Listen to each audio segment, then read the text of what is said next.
compartir el video, la grabación mañana en el curso.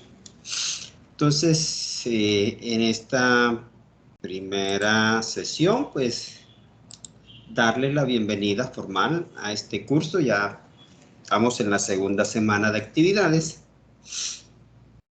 Entonces, muy importante empezar por decirles que tienen el contenido en la página de inicio, donde están las diferentes unidades con las que vamos a ir trabajando, ¿verdad? Y pues están los distintos temas organizados que ustedes pueden ir, la fuente de estudio, que son muy importantes, que complementan pues cada una de las temáticas que se están desarrollando en el módulo. Entonces ahí tenemos toda esa parte para ir mirando la temática que se va a desarrollar. En cuanto a anuncio, pues espero hayan leído el mensaje de bienvenida. Lo más importante aquí, pues para resaltar, es la forma como va a ser evaluado el módulo. Tenemos la actividad 1 que está en desarrollo, 10%. Hay un foro 1 que está en desarrollo, 10%. Tenemos el foro 2 y foro 3, vamos a hacer uno por cada unidad, 10% cada uno.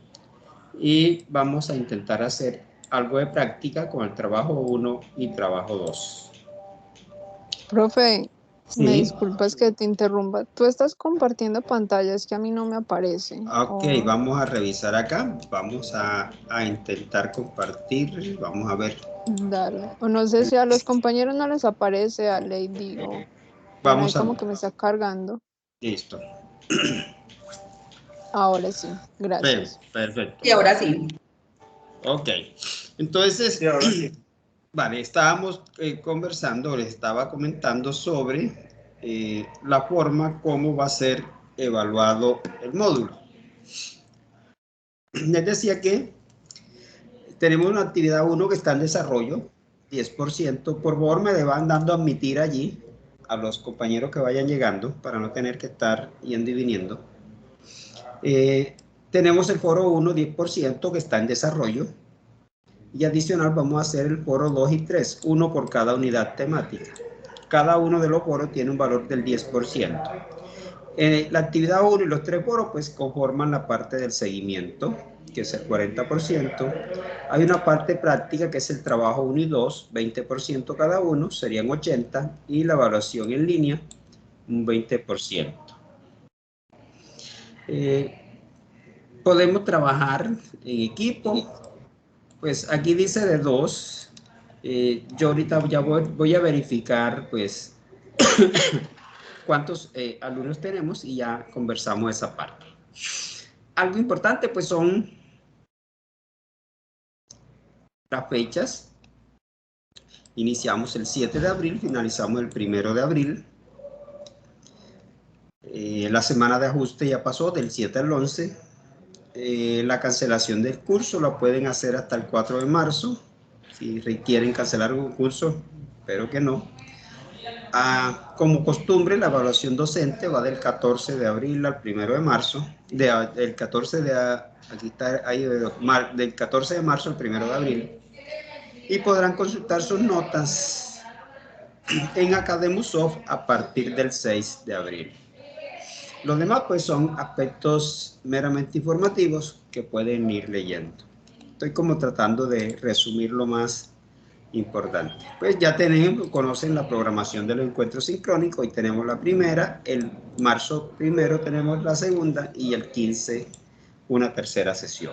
Se ha proyectado una sesión por cada elemento de competencia o unidad de estudio. En cuanto a qué más, bueno, las tareas ya las vimos allá. Son las mismas que están allí, pues está la presentación personal y evaluación diagnóstica que ya finalizaron el día de ayer, pues eso lo podemos ver también por el programa de curso mejor. Ya, entonces vemos que el lunes 14 finalizó la evaluación diagnóstica y foro presentación personal. Hoy estamos haciendo el primer encuentro sincrónico, el 18 finaliza el foro 1 El 20, la actividad 1, debe ser entregada más tardar el 20. Aquí están las horas, las 23:59. El 1 de marzo tenemos entonces el segundo encuentro. El 4 de marzo finalizaría el foro 2. El 6 de marzo entregarían el trabajo 1. El 15 de marzo tendríamos el encuentro sincrónico 3. El 18 finalizaría el foro 3. El 20 tenemos la entrega del trabajo 2 y el 27 la evaluación en línea. Y el 1 de abril pues termina todo lo que es autoevaluación, cierre del foro general, encuentro sincrónico y las preguntas y respuestas. De acuerdo a esta es toda la programación que tenemos entonces diseñadas en el módulo. Bien, esto es un recorrido rápido. Bueno, les decía que íbamos a mirar cuántos estudiantes tenemos en el curso. Actualmente hay 33 estudiantes inscritos. Por lo tanto, pudiéramos hacer entonces equipos de hasta 5 integrantes para trabajar. Puede ser de 2, de a 3, de a 4, ya ustedes deciden. Un máximo de 5 integrantes por equipo de trabajo para desarrollar la actividad 1, trabajo 1 y trabajo 2, porque los foros son de forma individual. Bien, entonces a manera general, pues, de algunos aspectos importantes del curso, tenemos una competencia global que busca desarrollar procesos de investigación en informática forense con el fin de obtener y analizar evidencias digitales para presentar como material probatorio, teniendo en cuenta las circunstancias del incidente o delito informático perpetrado. Para lograr esa competencia global, pues tenemos unas competencias específicas. Por ejemplo, efectuar procedimientos de secuestro de equipos de cómputo y dispositivos de almacenamiento según normatividad vigente, de acuerdo con las circunstancias del hecho punible y empleando las adecuadas herramientas lógicas. Asegurar la correcta ejecución de procedimientos para la obtención, análisis, presentación de evidencia digital ante la comisión de un punible o incidente informático. Y finalmente, obtener el perfil criminal del ciberdelincuente autor del punible informático mediante la aplicación de los estándares y criterios propios del modelo Scrum.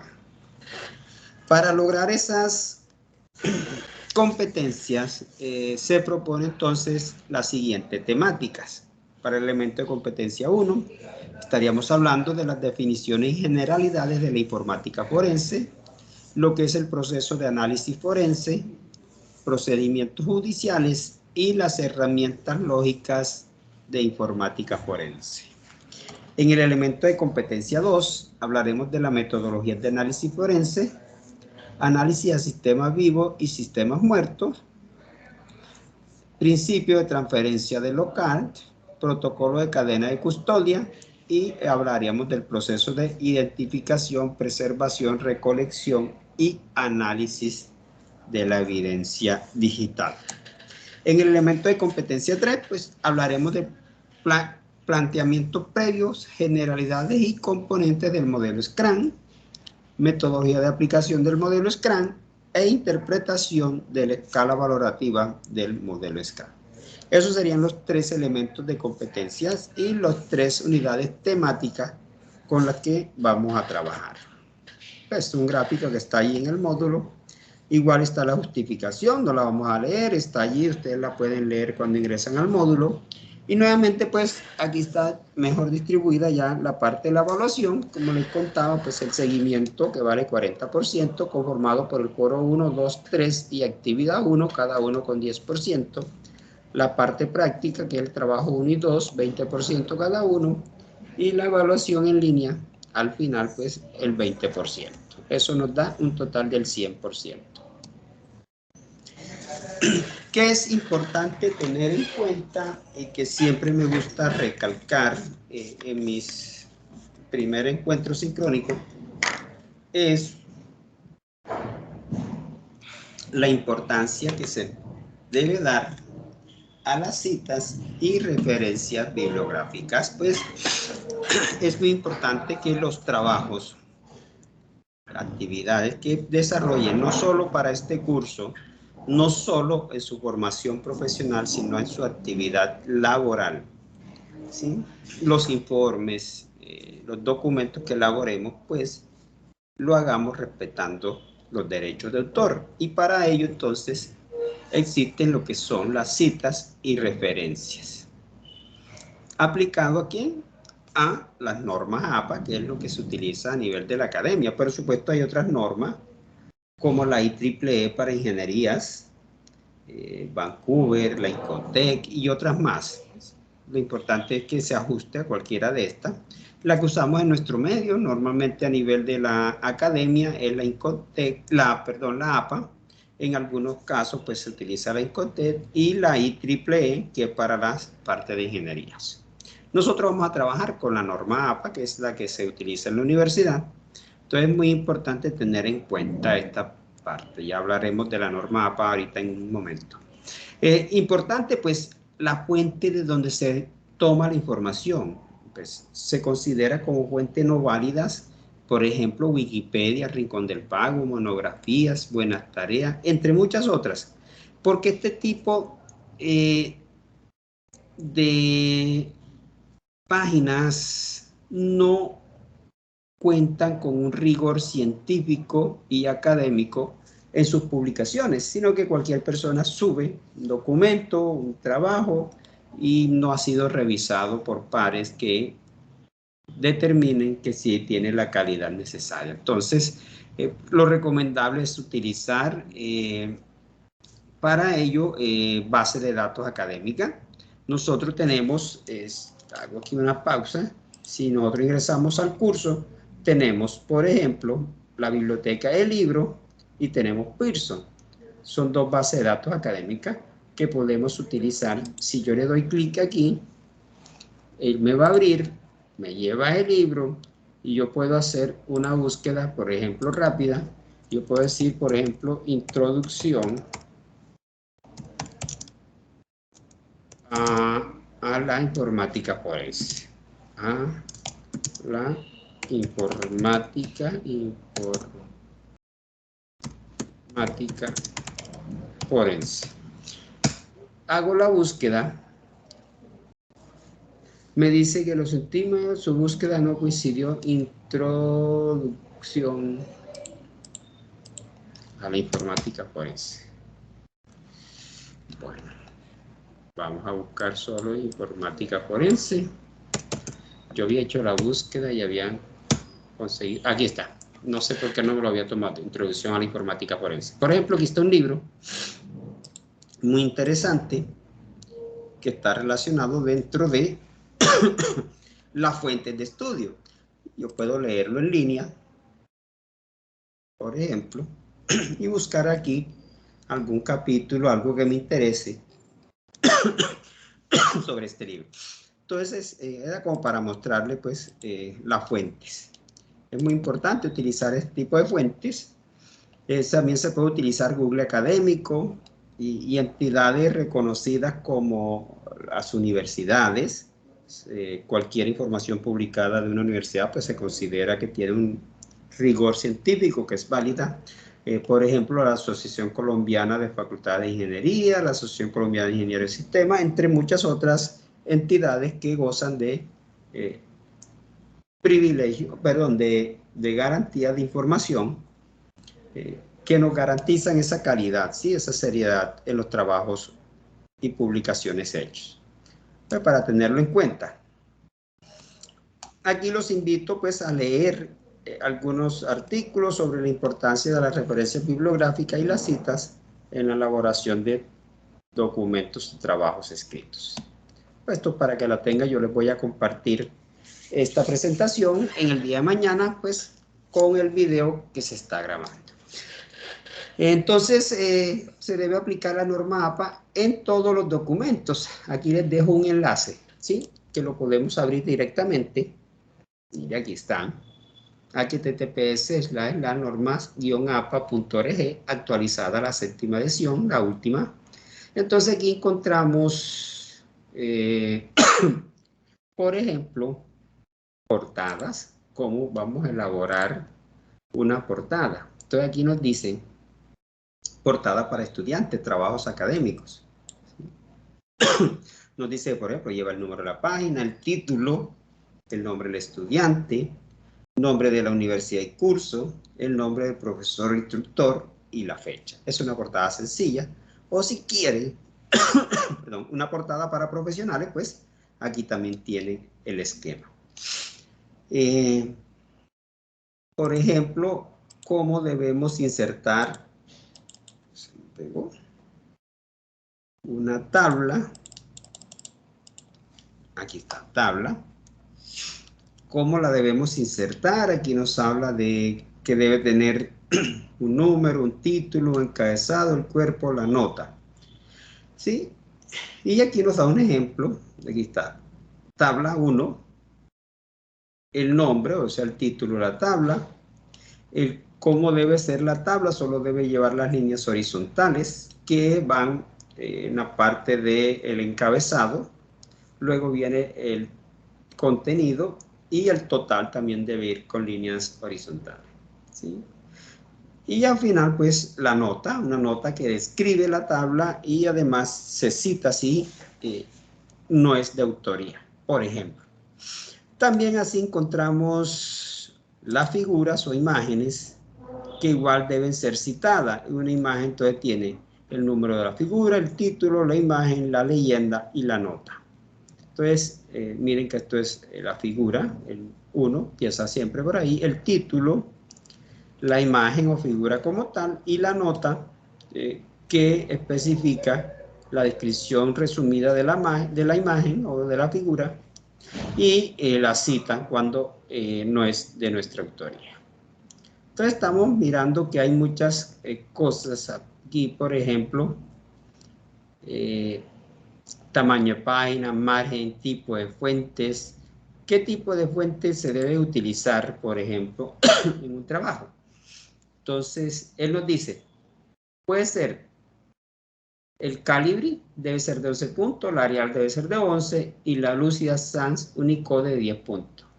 La Times New Roman de 12, Georgia de 11 y Computer Moderna Normal de 10. Son las fuentes que recomienda para trabajar. Y así por el estilo, pues hay muchas más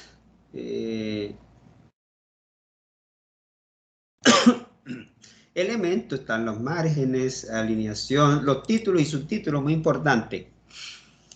Los títulos pues están por niveles. El título principal es normalmente nivel 1, debe ir centrado, en negrita, cada palabra iniciando en mayúscula. El nivel 2, pues, dice que es alineado a la izquierda, negrita, cada palabra iniciando en mayúscula, etc. Esto no tiene uno que memorizarlo, sino que cuando yo voy haciendo mi trabajo, voy consultando, y ahora es más fácil porque la tengo en línea, y de allí vamos aplicando. Bueno, así por el estilo, aquí están las citas, aquí están las referencias, y hay ejemplos. Aquí hay ejemplos, por ejemplo, aquí libros, revistas, una página web, por ejemplo, que la utilizamos mucho. Entonces, página con contenido estático, página web con actualizaciones frecuentes, formato especial adentro de una página web. Aquí hay varios ejemplos.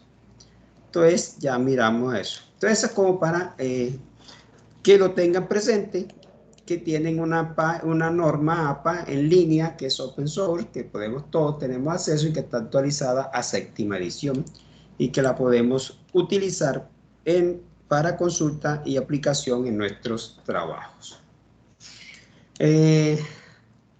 Entonces, se sugiere que la tabla de contenido se genere de forma automática. Esto lo hace normalmente el editor de texto. Si se usan tablas, imágenes, figuras, ilustraciones, etc., se debe generar un índice de esta también de forma automática. Pues si no saben, aquí les dejo, por ejemplo, para las citas y referencias, las podemos hacer con un administrador de bibliografía como Zotero. Aquí les dejo el enlace. También pueden allí consultar manual de cómo utilizar Zotero si no lo han usado. También se puede hacer desde el mismo editor de texto. Si utilizamos Microsoft Word, pues también lo permite hacer directamente. Aquí están, por ejemplo, cómo crear tablas de contenido, etcétera. Aquí les dejo pues información de ilustración que les sea útil si no sabemos aplicar en un determinado momento todas estas herramientas.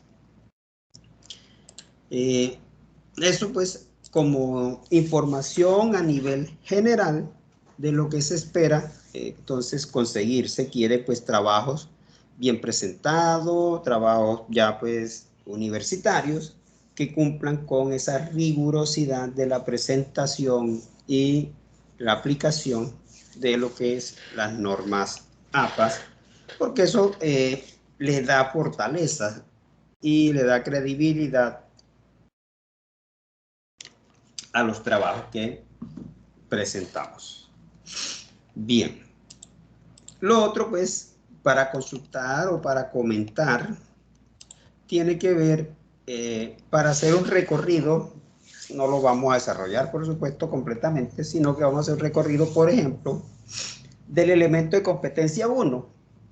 Entonces, hay algunas definiciones sobre lo que es la informática forense sin que sean las únicas ni las más aceptadas, simplemente es una de las tantas definiciones que hay. Entonces dice que es una disciplina de la ciencia forense encargada de la identificación, recolección, custodia y análisis de la evidencia de tipo digital presente en dispositivos de almacenamiento de información que se ven involucrados en la comisión de un incidente o delito informático. De acuerdo, según el FBI, pues la informática o computación forense es la ciencia de adquirir, preservar, obtener y presentar datos que han sido procesados electrónicamente y guardados en un medio computacional. Esa es una de las definiciones que da el FBI.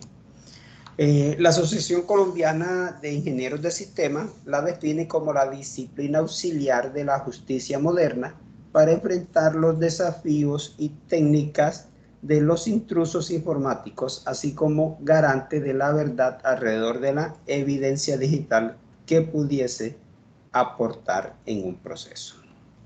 Entonces vemos ahí algunas definiciones sobre lo que es informática forense.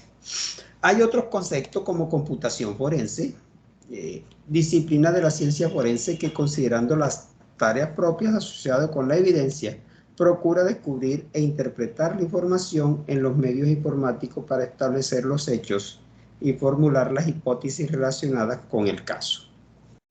O también como la disciplina científica y especializada que, entendiendo los elementos propios de las tecnologías de los equipos de computación, ofrece un análisis de la información residente en dichos equipos. Esto lo dice también la Asociación Colombiana de Ingenieros de Sistemas.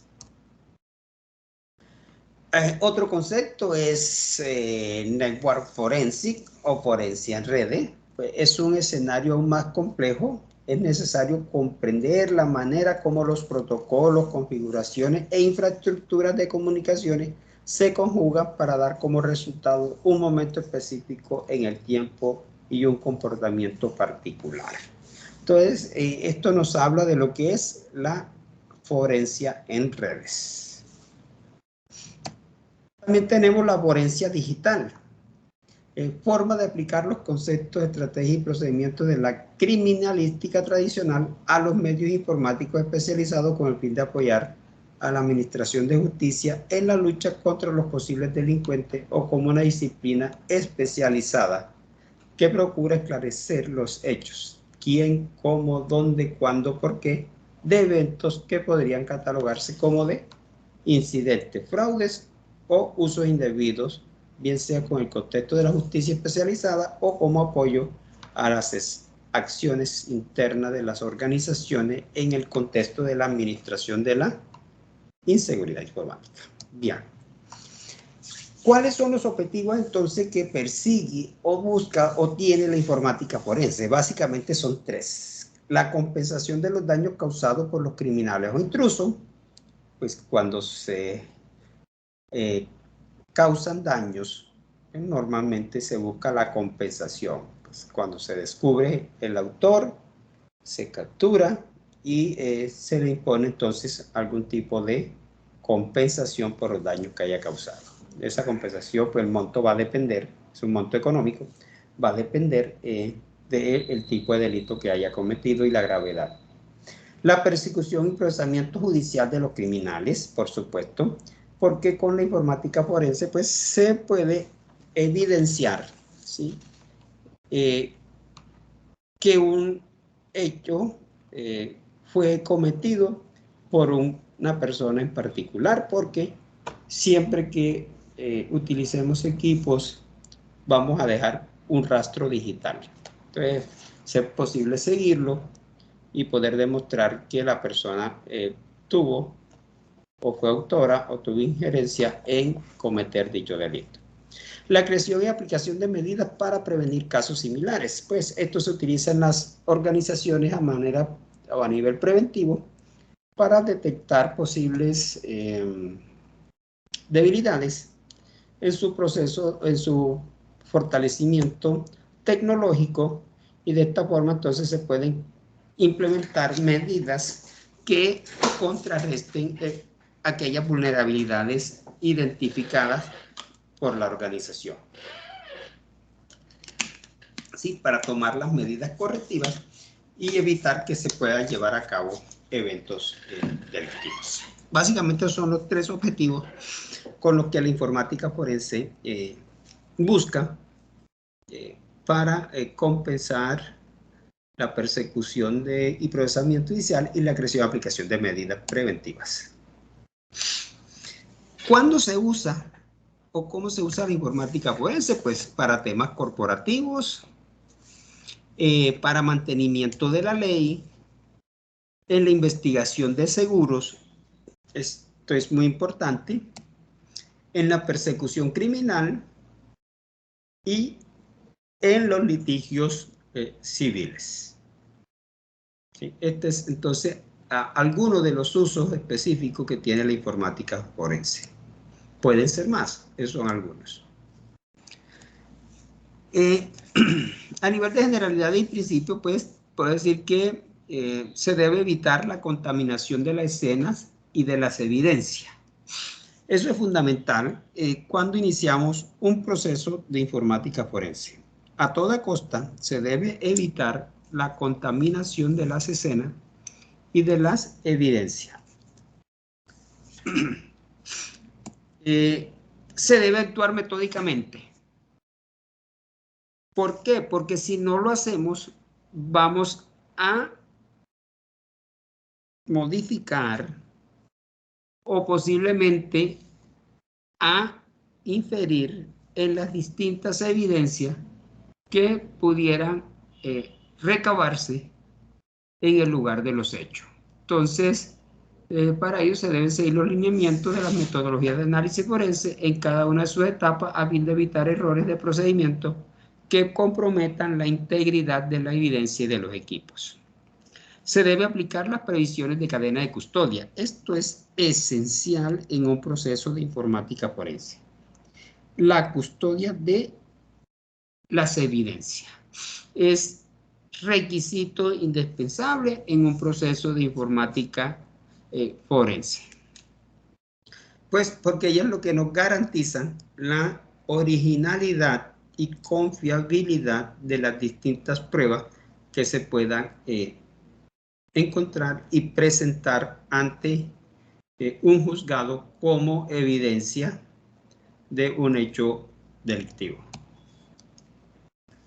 En términos generales, se puede decir que la ciencia forense entonces proporciona los principios y técnicas que facilitan la investigación del delito criminal. En otras palabras, cualquier principio o técnica que puedan ser aplicadas para identificar, recuperar, reconstruir o analizar la evidencia durante una investigación criminal forense. Una investigación criminal forma parte de las ciencias forenses. El principio puntal de la ciencia forense que se usará continuamente para relacionar un criminal con el crimen que ha cometido es el principio de intercambio de transferencia de local. Hablaremos más adelante de este principio. Como evidencia digital, pues se conoce cualquier dato que pueda establecer que un crimen se ha ejecutado o puede proporcionar un enlace entre un crimen y su víctima o un crimen y su autor. Cualquier información que sujeta a una intervención humana u otra semejante ha sido extraída de un medio informático. Entonces dice que a diferencia de la documentación en papel, la evidencia computacional es frágil y una copia de un documento almacenado en un archivo es idéntica a la original. Esa es una de las características, pues, de la evidencia digital. Otro aspecto único es el potencial de realizar copias no autorizadas de archivos sin dejar rastro de que se realizó una copia.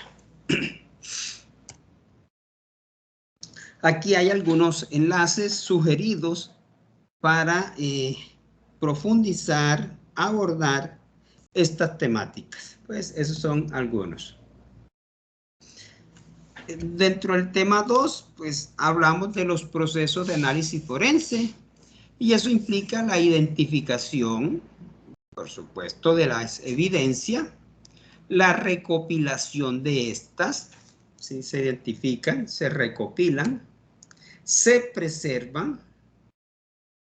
Desde el primer momento en que se inicia el secuestro de equipo, se debe velar por la continua preservación de esto, toda vez que es allí donde se contiene la mayor parte de la evidencia a analizar y en aras de garantizar la integridad y estado original de equipos y evidencia. ¿Sí? Entonces, esa parte de la preservación muy importante. Luego viene el análisis, que ya busca, pues, determinar, encontrar esas pruebas que se desean para demostrar, pues, la culpabilidad o inocencia, pues, en un hecho delictivo que se está investigando. La documentación es muy importante, llevarla precisa, documentar todo el proceso para que lleve una secuencialidad y pueda ser creíble y admitida en un proceso, por supuesto, aplicando lo que es el protocolo de cadena de custodia. Finalmente encontramos la presentación, pues esta es la etapa donde se podrá comprobar si la ejecución de las anteriores se hizo acorde a los lineamientos establecidos, pues ya que cualquier error de procedimiento hará que el momento de presentar la evidencia e informe, estos sean rechazados y carentes de validez. Entonces, para evitar que no lo rechace o que carezcan de validez, hay que seguir entonces todo el protocolo de cadena de custodia que garantice la confiabilidad e idoneidad de las pruebas presentadas. Aquí nuevamente se recomienda lecturas complementarias sobre la tema. El tema 3 habla de procedimientos judiciales y entonces aquí se convierte en un requerimiento vital el registro detallado en el informe acerca de las características de la escena del incidente, así como de las circunstancias físicas y ambientales, tanto externas como internas. Entonces aquí ya, esto es lo que, cuando hablamos de procedimientos judiciales, hablamos básicamente del secuestro de equipo. Para aquellos equipos que están involucrados en un hecho, entonces puede realizar el procedimiento de secuestro y posteriormente adquirir las pruebas, analizarlas para finalmente escribir el reporte y presentarlo. Bien, ¿cuál es la guía de procedimiento? Bueno, mire, este es un esquema, pues no es el único, es solo alguna de las metodologías que se proponen seguir en un procedimiento judicial. Separar a las personas que trabajan sobre los equipos informáticos lo antes posible y no permitirles volver a utilizarlos. Fotografiar todos los elementos antes de moverlos o desconectarlos. Evitar tocar el material informático sin uso de guantes descartables o lo que conocemos como antiestáticos. Si los equipos están apagados, deben quedar apagados. Si están prendidos, deben quedar prendidos. Identificar si existe equipo que estén conectados a la red o una línea telefónica. Impedir que nadie, excepto un perito informático, realice búsqueda sobre directorio o intente ver la información almacenada, ya que se altera y destruye la evidencia digital. Entonces, fíjense que solo el perito que esté autorizado y capacitado es el que debería tener acceso a la información o a la evidencia que se haya logrado recolectar. Se debe identificar correctamente todas las evidencias secuestradas. Eso es fundamental. Importante rotular el hardware que se va a secuestrar con los siguientes datos. Pues aquí normalmente pues eso lleva la referencia, el número de serie, la marca, el modelo, etcétera. Pues toda esa información que se pueda tomar de un dispositivo que lo identifique, entonces debe quedar registrada allí. Se deben usar bolsas especiales antiestáticas para almacenar disco duro y otros dispositivos de almacenamiento informático que sean electromagnéticos. Si no se cuenta, se puede utilizar bolsas de papel de madera. Y se debe evitar el uso de bolsas plásticas, ya que pueden causar una descarga de electricidad estática que puede destruir los datos. Entonces, fíjense que todo esto son unas buenas prácticas que se deben seguir en un proceso de secuestro de equipos. Entonces también se deben presentar cada equipo informático en todas sus entradas eléctricas y todas las partes que puedan ser abiertas o removidas. ¿Eso con qué propósito? Para que no se conecten a la corriente o no conecten dispositivos al equipo. Resguardar el material informático en un lugar limpio para evitar la ruptura o falla de componentes. Normalmente cuando se hace el secuestro de equipos se deben trasladar hasta una bodega que es altamente segura y para que nadie, excepto las personas autorizadas, pues tengan acceso a esto. Dice mantener la cadena de custodia del material informático transportado, por supuesto, porque si no se mantiene, pierde la validez. Ustedes se acuerdan de los famosos computadores decomisados a la FARC, allá en la frontera con Ecuador, donde se pudo tener muchísima información, pero que no fue válida, ¿sí? No fue admitida en ningún juzgado porque no se mantuvo la cadena de custodia y por lo tanto toda esa información perdió validez. Entonces es muy importante mantener esa cadena de custodia. Aquí nuevamente hay algunos enlaces sugeridos para profundizar en la temática.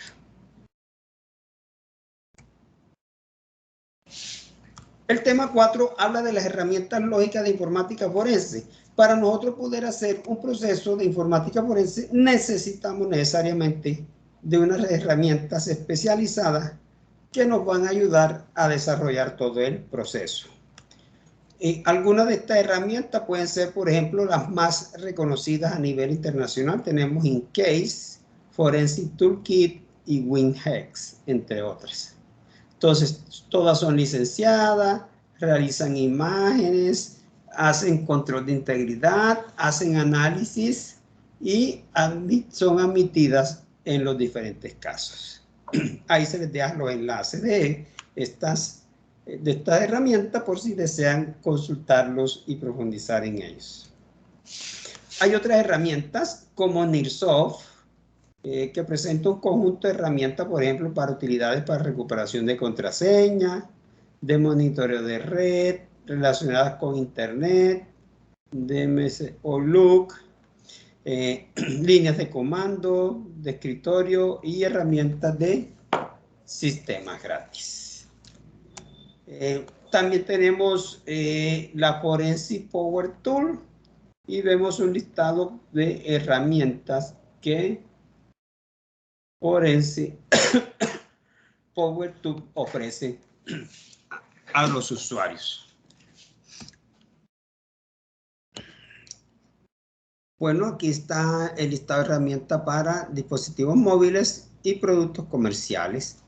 Se les deja allí un enlace que puedan consultar. Entonces, esa es la temática, digamos, en términos generales, de lo que es el elemento de competencia 1 o unidad 1, ¿sí? Son entonces 4 temas bastante interesantes que nos permiten inicialmente conocer toda esa parte general de lo que es la informática forense. Repito, esto es una introducción, un resumen. Deben leer todo el material y consultar, por supuesto, esos enlaces propuestos que están allí para abordar la temática. Entonces, si regresamos acá a electiva, vemos, por ejemplo, que está en desarrollo el foro 1, ¿sí? Y aquí hay un documento que se debe descargar y básicamente lo que se pide es responder los siguientes interrogantes. Bueno, quiero más redactivo. ¿Qué se ha entendido? ¿Qué se entiende por protocolo de cadena de custodia? O sea, ¿qué entiende usted por lo que es un protocolo de cadena de custodia? ¿Cuál es su finalidad? Describa las etapas o bases de la cadena de custodia. Entonces, ese es el primer interrogante que se plantea y sobre el cual pues ya hay varios aportes realizados en el foro. ¿Qué característica debe tener un informe forense informático? Esa es otra pregunta que se deja para que se vaya respondiendo. Y lo importante aquí es responder a por lo menos 2 de tus compañeros sobre sus aportes. Ojo que las respuestas a los compañeros no pueden ser algo como qué buena reflexión, me gustó mucho tu reflexión o no comparto tu reflexión. Debe ser igualmente argumentativa, es decir, si la compartes o no y por qué y en qué estás de acuerdo o en qué no, con argumentos válidos. Bueno, aquí hay otras indicaciones. ¿Cómo se califica el foro? Pues el aporte propio con 2 puntos, es decir, puede sumar hasta 2 puntos. Eso significa que puede ser 1, 1, 5, 2, por decir algo, ¿sí? Entonces el aporte propio va a tener hasta 2 puntos, el aporte 1 a compañero hasta 1.5 y el aporte 2 hasta 1.5. Si sumamos, pues, eso nos va a dar un 5. Es decir, si una persona hace el aporte propio y le responde a un solo compañero, tendría 3.5, pues tendría 2 del aporte propio y un 1.5 del aporte que ha hecho un compañero. Ya sabemos que va a estar disponible hasta el día 18, hoy es 15, nos quedan 3 días todavía, el 18 es el próximo viernes. ¿Sí? Entonces mire que tenemos 16, 17 y 18 porque finaliza el foro a las 23:59. Cuando ya sean las 00 horas, no los va a dejar participar. Bien. Eso en cuanto al foro. Tenemos otra actividad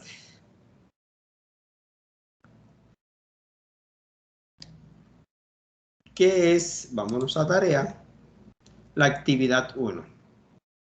La actividad 1, ¿en qué consiste? Pues aquí está el documento con las instrucciones y nos dice, después de haber estudiado los contenidos del elemento de competencia 1, elabore un mapa conceptual donde sintetice de forma clara y coherente los temas abordados. ¿Cuáles fueron? Definición, generalidades de la informática forense, proceso de análisis forense, procedimientos judiciales y herramientas lógicas de informática forense. Se sugiere que para utilizar CMAP-Tool como una herramienta específica para el diseño de mapas, pero igual hay muchísimas más. Aquí les dejo la dirección o el enlace para su descarga. Aquí les comparto varios enlaces para conocer primero cómo se realiza un mapa conceptual. ¿Sí? Debe tener una característica específica Y aquí entonces se les deja varios enlaces. La segunda pregunta es determinar como mínimo una situación en la que es recomendable un proceso de informática forense. ¿Cómo así que un proceso? Sí, donde se pueda llevar a cabo una investigación. Esa situación puede ser que la vivió usted personalmente, se la contó, o la vivió un amigo o compañero de trabajo, se evidenció en la organización en la que presta su servicio. Y en última, si no es uno de los anteriores, que lo rentable que sea cualquiera anterior, pues puede ser un caso difundido y documentado ampliamente. Y lo hago así, lo resalto, porque debe ser muy difundido y comentado ampliamente, perdón, para poder tener acceso a la información que necesitemos.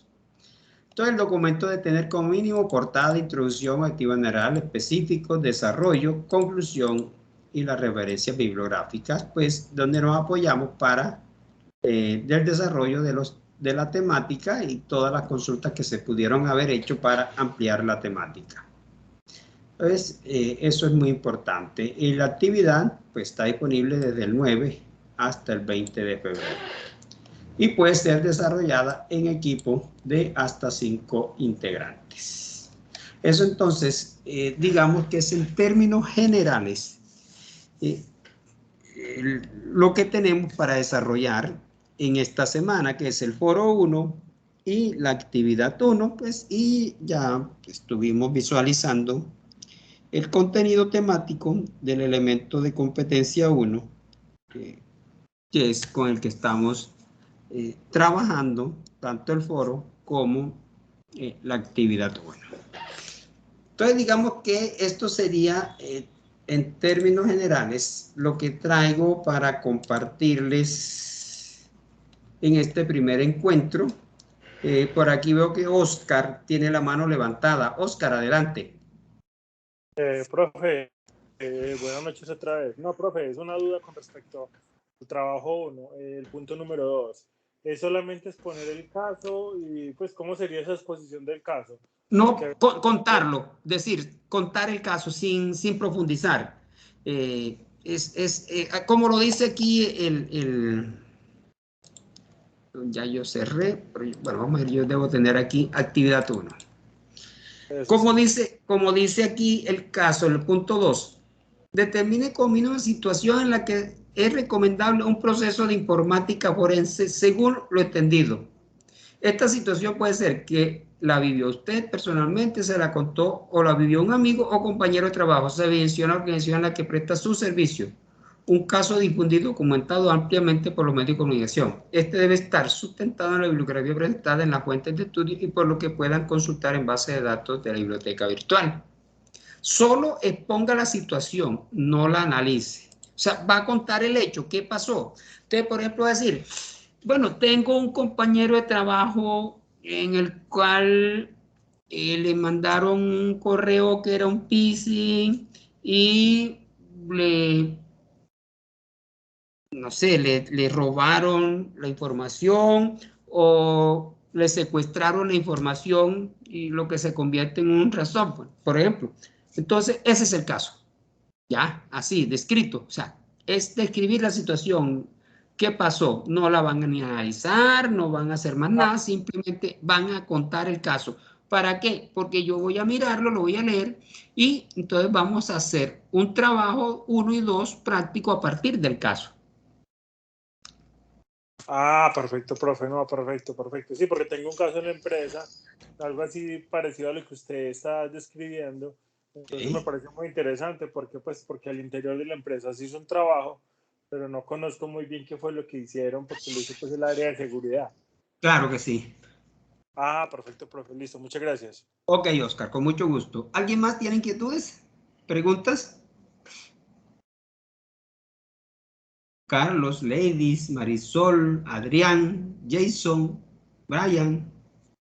Hola, profe. No, profe, pues yo iba a preguntar lo mismo que el compañero Oscar, que sí teníamos como que analizarlo, pero pues ya él preguntó, entonces ¿para qué volver a preguntar? Claro que sí. No, no, simplemente es exponer el caso nomás. No hay que analizarlo, no hay que hacer más nada. Ya en los siguientes trabajo 1 y trabajo 2 abordaremos la situación y desarrollaremos sobre ella unas actividades específicas. Bueno, Ah, chicos, perfecto, profe. si no es más, si no hay inquietudes, considero que entonces dejamos por aquí hoy.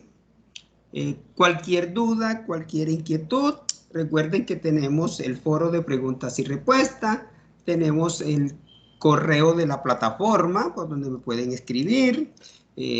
También tienen allí la información de mi contacto de WhatsApp para que me escriban. En fin, tenemos muchas herramientas para comunicarlos. Así que cualquier duda, inquietud, yo estaré presto a poderles orientar.